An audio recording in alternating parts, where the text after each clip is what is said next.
Coal blocks అన్నింటినీ కూడా auction లేకుండా సింగరేణి పబ్లిక్ సెక్టర్ అండర్టేకింగ్కి కేటాయించవలసిందిగా వారిని ప్రత్యేకంగా కోరాం. అట్లాగే ప్రతి రాష్ట్రంలో కూడా ఒక Indian institute of management IIM సంబంధించి ఆనాటి పార్లమెంట్లో అప్పటి ప్రధానమంత్రి మన్మోహన్ సింగ్ గారి నాయకత్వంలో కొన్ని హామీలు ఇచ్చారు.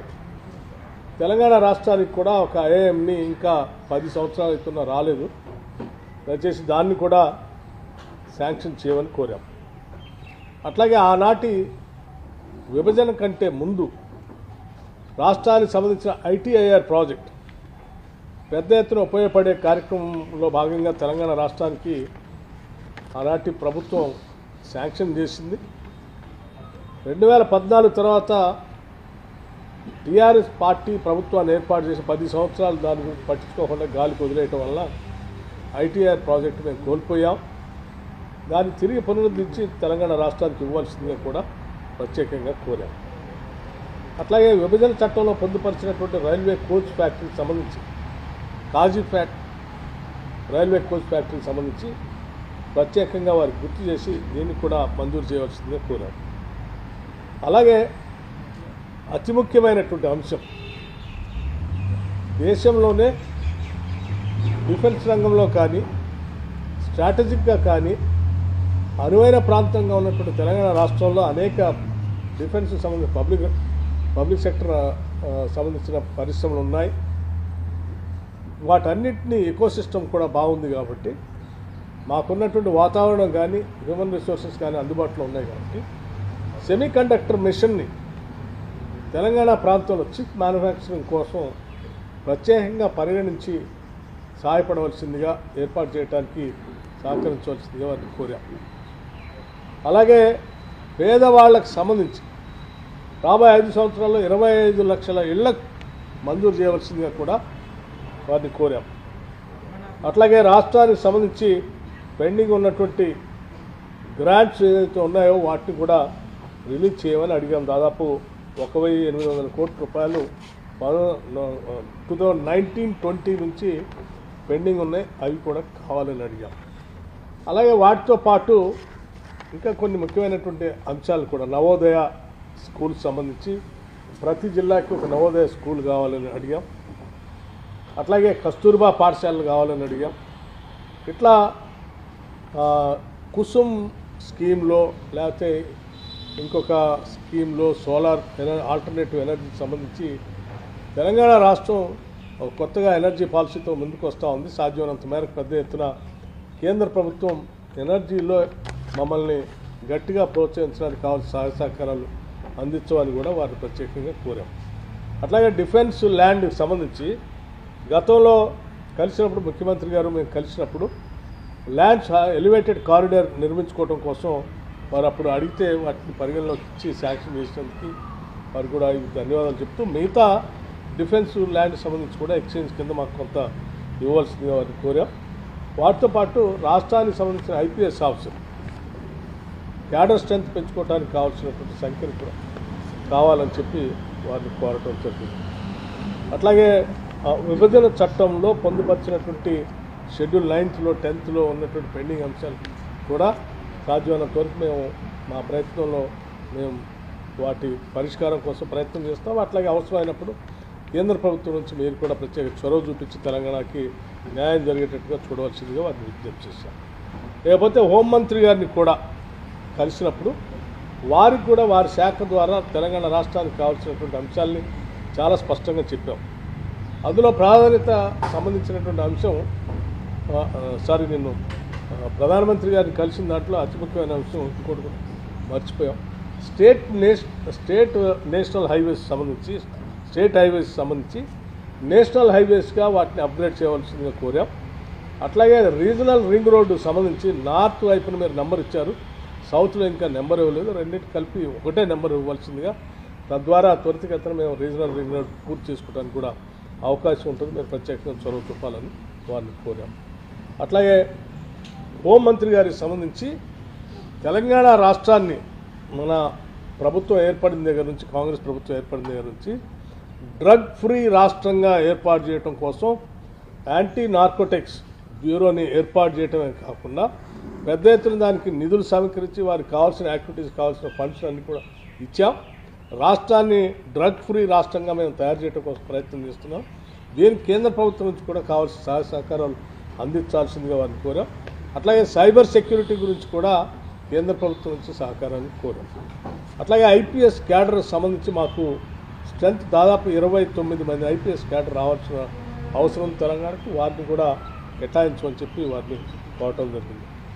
లెఫ్ట్ వింగ్ ఎక్స్ట్రీమిజం కింద కూడా వెనుకబడినటువంటి జిల్లాలుగా గతంలో ఉన్నటువంటి జిల్లాలని తొలగించడం వల్ల కేంద్ర ప్రభుత్వం నుంచి మాకు రావాల్సిన నిధులు ఆగిపోతూ ఉన్నాయి. ఆ నిధులు సంబంధించి ఆదిలాబాద్, ఆసిఫాబాద్, అట్లాగే కొమరం భీం, ఆసిఫాబాద్, మంచిర్యాల జిల్లాకు సంబంధించి మళ్ళీ తిరిగి వాటిని చేర్చి నిధులు ఎక్కువగా ఇవ్వాల్సిందిగా, ఆ జిల్లాల అభివృద్ధి కోసం ఇవ్వాల్సిందిగా వారికి కోరారు.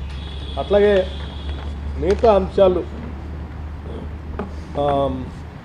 Pending issues between Andhra Pradesh and Telangana సంబంధించిన రీఆర్గనైజేషన్లో ఉన్నటువంటి అంశాలు కూడా హోంమంత్రిగా మీరు బాధ్యత చొరవ తీసుకొని మాకు న్యాయం జరిగేట్టుగా చూడాలని చెప్పాం. ప్రధానమంత్రి గారిని కలిసినప్పుడు, అట్లాగే రాష్ట్రానికి హోంమంత్రి గారిని కలిసినప్పుడు ఇద్దరికి కూడా మేము గట్టిగా చెప్పింది, తెలంగాణ రాష్ట్రానికి సంబంధించి భద్రాచలం దగ్గర ఉన్నటువంటి 5 గ్రామాలని కూడా తప్పనిసరిగా తెలంగాణకు వచ్చేటట్టుగా, భద్రాచలం దేవస్థానం పరిధిలో ఉన్నటువంటి 5 గ్రామాలు అటు ఇటు కాకుండా ఉన్నాయి. అవి ఆంధ్ర వాళ్ళు ఈ గ్రామంలో రావాలంటే తెలంగాణ నుంచి రావాల్సి వస్తుంది. మేము మా తెలంగాణలో భద్రాచలం తర్వాత ఉన్నటువంటి గ్రామాలు పోవాలంటే ఈ ఆంధ్ర ప్రాంతంలో ఉన్న 5 గ్రామాలు దాటిపోవాల్సి వస్తుంది. ఎప్పుడు ఏదైనా ఇబ్బందులు వచ్చినా, వరదలు వచ్చినప్పుడు కూడా వీళ్ళ సహాయ సహకారాలు అందించాలంటే కూడా ఆంధ్ర ప్రాంతానికి అడ్మినిస్ట్రేటివ్ పరంగా కూడా చాలా దూరంగా ఉన్నాయి. వాళ్ళు చేయలేకపోతున్నారు. ఏం చేయాలన్నా తెలంగాణ ప్రభుత్వం మీద ఆధారపడి ఉన్నారు.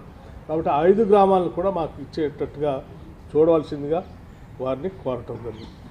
మేము అడిగినటువంటి ఈ అన్ని అంశాలకు సంబంధించి చాలా స్పష్టంగా రాతపూర్వకంగా ముఖ్యమంత్రి గారు సంతకం పెట్టి వారిని రిప్రజెంటేషన్ ఇవ్వడం జరిగింది. ఇచ్చిన ప్రతి అంశాన్ని కూడా వారు పరిశీలించి సావధానంగా మాతో చర్చించి వాటన్నిటిని కూడా సాధ్యమైనంత వరకు అమలు చేయడం కోసమే ప్రయత్నం చేస్తామని చాలా పాజిటివ్గా వారు స్పందించారు.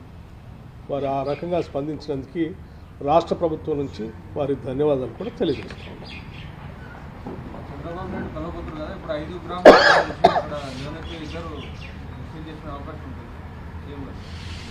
చంద్రబాబు నాయుడు గారు రేపు పొద్దున 6వ తారీఖు నాడు జరిగేటువంటి సమావేశంలో కూడా మేము చాలా రాష్ట్రానికి సంబంధించిన పలు అంశాలని అందులో పొందుపరిచి మాట్లాడబోతూ ఉన్నాం, ప్రయోజనాలకు సంబంధించి. సరే, మిగతా అంశాలు కూడా చాలా ఉన్నాయి కాబట్టి ఒకటే అంశం చెప్తే కరెక్ట్ కాదు. అజెండాలో చాలా అంశాలు అందులో పొందుపరుస్తాం. ఆ అంశాలన్నీ మీటింగ్ అయిన తర్వాత ఏం మాట్లాడాలని ఇప్పుడు చెప్తాం. అయితే డెఫినెట్గా కేంద్రంలో మేము అడిగినవి మాత్రం అంశాలు ఇవి. అక్కడ కూడా సందర్భాన్ని ఏమా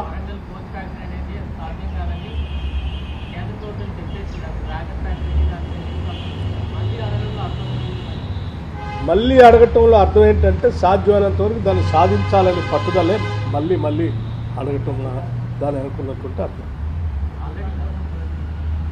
ఒకసారి, 2 సార్లు, 3 సార్లు, ఎన్నిసార్లు అయినా సాధించేంత వరకు అడిగి సాధించడమే మా లక్ష్యంగా పెట్టుకొని ముందుకు పోతాం. ఇంకా దానివల్ల తెలంగాణ రాష్ట్రానికి పెద్ద ఎత్తున మేలు జరుగుతుంది కాబట్టి అది చట్టపరంగా ఆ రోజు అందులో పొందుపరిచారు కూడా మా హక్కుగా మేము భావిస్తాం.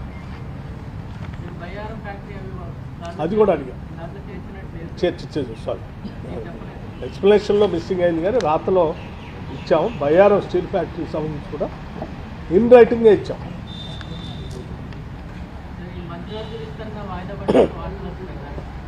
మీరే విస్తరించారు, మీరే వాయిదా వేసారు. నేను తారీఖులు ఏం చెప్పలేదు. విస్తరించాలి, పిసిసి అధ్యక్షుడిని నియామకం జరగాలి, మంత్రివర్గ విస్తరణ జరగాలని ఏఐసిసి అధ్యక్షుడికి విజ్ఞప్తి చేసినాం. వాళ్ళ పరిశీలనలో ఉందని చెప్పినాం. ఇప్పుడు కూడా వాళ్ళ పరిశీలనలో ఉంది. మీరే విస్తరించారు, మీరే శాఖలు పంచారు, మీరే వాయిదాలు వేసారు. అది కూడా నేను అడిగాను. 7 తారీఖు 3 సంవత్సరాలు పూర్తవుతుంది, ఆ లోపల కొత్త అధ్యక్షుడిని నియమించండి అని చెప్పి నేను విజ్ఞప్తి చేసిన. ఇప్పుడు బాలు ఏఐసిసి అధ్యక్షుడు కోర్టులో ఉంది. దీనికి సమాధానం మీకు అక్కడి నుంచే సరైన సమాధానం వస్తుంది. అది అక్కడ చెప్పాల్సిందే. నాకు ఏకాభిప్రాయం ఉంది, ఆల్రెడీ చెప్పేసిన. వేరే వాళ్ళని నియమించండి, దాంట్లో ఏం భిన్నాభిప్రాయాలు, ఏకాభిప్రాయం. మీ పాలన పైన ఇప్పటికీ తెలంగాణ ప్రజలు విమర్శిస్తున్నారు. తొందరలోనే టార్చ్ లైట్ వేసుకొని బీఆర్ఎస్ కోసం పరిస్థితి కేసీఆర్ కదా. వాస్తవమే కదా, బీఆర్ఎస్ ఎక్కడుందో ఇప్పుడు టార్చ్ లైట్ వేసి ఎత్తుకాల్చింది కదా. ఏడుంది బీఆర్ఎస్? సింగిల్ సీటు కూడా పార్లమెంట్లో లేదు. పార్టీ పుట్టినప్పటి నుంచి 25 సంవత్సరాలలో ఇంత దీనావస్థ ఎప్పుడూ లేదు. ఇప్పుడు ప్రజలు కాదు, కేసీఆర్ కూడా బీఆర్ఎస్ ఏడుందని టార్చ్ లైట్ వేసి ఎత్తుకోవాల్సిన పరిస్థితి వచ్చింది. కాలగర్భం కాదు, గత చరిత్ర బీఆర్ఎస్ అనేది. బీఆర్ఎస్కు గత చరిత్ర ఉన్నది కానీ భవిష్యత్తు లేదు. నిన్న లక్ష్మణ్ కూడా రాష్ట్రపతి ప్రసంగం ధన్యవాదాలు మాట్లాడుతూ 5 నెలలకే విసిపోయారు ప్రజలు, ఇప్పుడు మార్పు కోరుకుంటున్నారు, ఎప్పుడు ఎలక్షన్ జరిగినా బీజేపీ రావడం ఖాయం. ఎప్పుడు జరుగుతుందని వారి ఉద్దేశం? ఏమో మీ మీద మరి అంత నమ్మకం ఉంది, ఎప్పుడైనా జరుగుతుంది వాళ్ళ కోరిక. ఉత్తరప్రదేశ్లో వాళ్ళ ప్రభుత్వం మొన్ననే వచ్చింది, ఏం జరిగింది? మణిపూర్లో వాళ్ళ ప్రభుత్వం ఉంది, ఏం జరిగింది? మహారాష్ట్రలో వాళ్ళ ప్రభుత్వం ఉంది, ఏం జరిగింది? ఇట్లా వివిధ రాష్ట్రాలలో భారతీయ జనతా పార్టీ అధికారంలో ఉన్న రాష్ట్రాలలో ఆ ప్రభుత్వాల మీద విరక్తి చెంది ప్రజలు ఇండియా కూటమికి అత్యధిక సీట్లు గెలిపించిండ్రు. భారతీయ జనతా పార్టీ నాయకులు ఎవరైనా మాట్లాడే ముందు వాళ్ళ పార్టీ యొక్క దీనావస్థ దాన్ని పరిగణలోకి తీసుకొని మాట్లాడితే బాగుంటుంది. రెండవది, భారతీయ జనతా పార్టీ నుంచి కానీ బీఆర్ఎస్ నుంచి కానీ ఇంతకు మించి తెలంగాణ ప్రజలు ఏం ఆశిస్తలేరు. ఎందుకనంటే వాళ్ళ ఆలోచన, వాళ్ళ అక్కస అనేది ప్రజలందరికీ తెలుసు. జరగబోయేటువంటి ఇరు రాష్ట్రాల ముఖ్యమంత్రుల సమావేశంలో విభజన చట్టంలోని హామీలు పెండింగ్ అంశాలే కాదు, ఇవాళ అదే అంశాల మీద మీరు ప్రధానమంత్రి గారిని అమిత్ షా గారిని వాళ్ళ దగ్గర ఈ ప్రస్తావన ఏమైనా వచ్చిందా? ఇట్లా ఇతర ముఖ్యమంత్రులను కలిసి కూర్చొని మాట్లాడుకోబోతున్నాం. తెలుసు, అమిత్ షా గారికి చెప్పిన 6 తారీఖు రోజు రాష్ట్ర విభజనకు తర్వాత రావలసిన మా రాష్ట్రానికి అన్ని విషయాల మీద 6 తారీఖు రోజు మేము ఒక మంచి వాతావరణంలో కూర్చొని చర్చించుకుంటున్నాం. మీ సహకారం కూడా సమస్యల పరిష్కారానికి ఉండాలని అమిత్ షా గారికి చెప్పినాం. వారు స్పష్టంగా మీ సమస్యలు పరిష్కరించుకోండి, కేంద్ర ప్రభుత్వం వైపు నుంచి పూర్తి సహకారం ఉంటుందని వారు చెప్పారు. మీకు ఆంధ్ర వైపు నుంచి మీకేం రావాల్సింది, మీరు ఆంధ్రాకి ఏమి ఇవ్వాల్సింది? చాలా అంశాలు ఉన్నాయి, ఇంకా అది లిస్ట్ ఇస్తాను. 9th షెడ్యూల్ 10th షెడ్యూల్లో ఉన్న ప్రాపర్టీస్ కావచ్చు. ఇప్పుడు మా బట్టి విక్రమార్క గారు చెప్పినట్టు ఆ 5 గ్రామాలు భద్రాద్రి రాముడు గుడితో పాటు అక్కడ ఉండే దేవుడి మాన్యాలు ఇవన్నిటిని కూడా మన రాష్ట్రానికి సంబంధించి, అదేవిధంగా దీర్ఘకాలికంగా వాయిదా పడుతున్న నీటి పంపకాల విషయం కావచ్చు, ఇంకా ఎన్నో అంశాలు ఉన్నాయి. వాటన్నిటిని చర్చించుకొని ముందుకెళ్ళాలనుకుంటున్నాం. తెలియదు అసలు, ముఖ్యమంత్రులు కూర్చున్నాక కదా ముఖ్యమంత్రుల స్థాయిలో పరిష్కారం అవుతాయా కావా అనేది తెలియకుండా ఎట్లా చెప్తాం. మా ఇద్దరి మధ్యలో పరిష్కారం కాగలిగినాయి. ఇరు రాష్ట్రాలు, ఇరువురు ముఖ్యమంత్రులు కూర్చొని పరిష్కరించుకుంటారు. ఇంకేదైనా విషయంలో భిన్నాభిప్రాయాలు ఉంటే ఆర్బిట్రేటర్గా కేంద్ర ప్రభుత్వం ఉంది. కేంద్ర ప్రభుత్వం కూడా ఒకవేళ ఏదైనా విషయాలను పరిష్కరించలేకపోతే చట్ట ప్రకారంగా దానికి పరిష్కారం ఎట్లా కనుగొనాలో కనుగొంటాం ఇద్దరం కలిసి.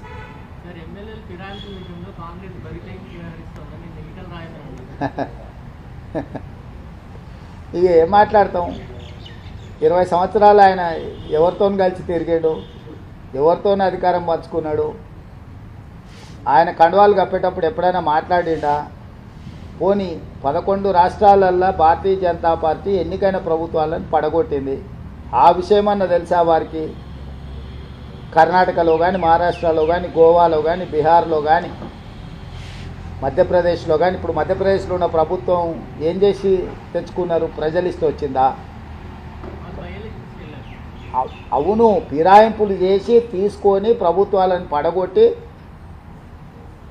ఇవాళ మహారాష్ట్రలో వాళ్ళు చేసిన పనికి ప్రజలు ఏం తీర్పిచ్చిందో ఉంది కదా కళ్ళ ముందల. అంతగా కేసీఆర్ పట్ల వీరికి సానుభూతి ఏంది? కేసీఆర్ మీద ఇంకా ప్రేమ తగ్గనట్టు ఉంది.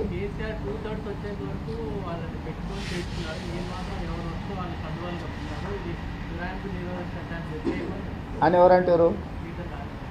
అంటున్నా, ఆయనకి ఇంకా కేసీఆర్ మీద ప్రేమ తగ్గినట్టు లేదని అంటున్నా. వాళ్ళు ప్రేమించుకొని మాకేం అభ్యంతరం? ఇప్పుడు ఇంకా వాళ్ళ నాయకుడు కేసీఆరే అనుకుంటున్నాడేమో ఆయన, నాకు తెలీదు. కాబట్టి గతంలో జరిగిన విషయాలను, గతంలో చేసిన పాపాలను, అప్పుడు సహకరించిన విధానం, వాటిని చూసినప్పుడు మేము చాలా ప్రజాస్వామికబద్ధంగా వ్యవహరిస్తున్నాం. ఎవ్వరు ఎలాంటి బాధపడాల్సిన అవసరం లేదు. ప్రజలకు మేలు జరగడానికి ఏం చేయాలనో ఆ ప్రయత్నాలన్నీ కాంగ్రెస్ పార్టీ చేస్తుంది. ధన్యవాదాలు.